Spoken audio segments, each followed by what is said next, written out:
Leadership and மேனேஜ்மெண்ட்டில் power and influence.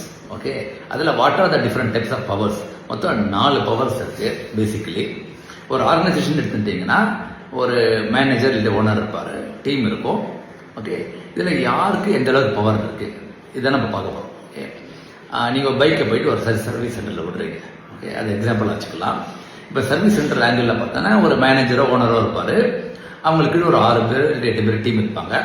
அந்த டீமில் 2 பேர் வந்து கொஞ்சம் எக்ஸ்பர்ட்டாக இருப்பாங்க. அதாவது மேனேஜர் சொல்லுவார், இந்த மாதிரி ஏதாவது ஒரு இன்ஜின் ப்ராப்ளம் வருது, ஏதாவது முக்கியமான ப்ராப்ளம் வருதுன்னா இந்த 2 பேர் has the full power to get the clearance. அதாவது இவங்க வந்து ஓகே சொன்னால் தான் வண்டியை நம்ம வெளில அனுப்பணும் அப்படின்னு ஒரு அண்டர்ஸ்டாண்டிங்கில் பிஸ்னஸ் போயிட்டு இருக்கு. ஓகேயா, இப்போ யாருக்கு என்ன பவர்னு பார்க்கலாம். இந்த ஓனர் அந்த மேனேஜர் இருக்குல்ல, இது கால் லெஜிட்டிமேட் பவர். அதாவது அவங்க they can always ask the team to speed up the work, to get the work done.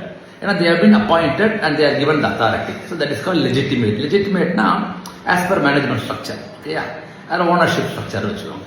So legitimate power first. Second, reward power. அதாவது இப்போ இந்த 8 பேர் இருக்காங்கல்ல டீமில், அவங்க ஒரு நாளைக்கு வந்து ஒரு டார்கெட் இருக்கும், இவ்வளோ வண்டிக்குள்ளே சர்வீஸ் பண்ணிட்டேன்னா அப்போ they have the power to ask for incentive or some இது அடிஷ்னல் போனஸ் ஆர் சம்திங். ஓகேயா, that is called reward power.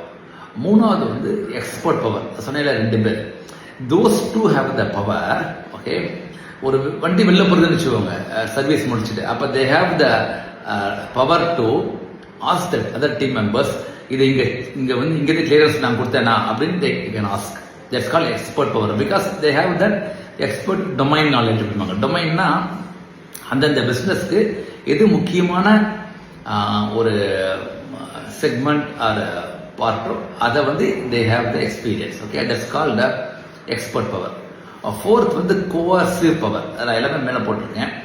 அதாவது கோவர்சிவ்னா கொஞ்சம் வந்து ஒரு பனிஷ்மெண்ட் ஏதாவது வந்துடும், பெனால்ட்டி வந்துடும் சொல்லிட்டு கொஞ்சம் கேர்ஃபுல்லாக இருப்பாங்க. அவங்க பேசிக்கலி என்ன, செக்யூரிட்டி ஃபார் எக்ஸாம்பிள் எடுத்துக்கலாம்.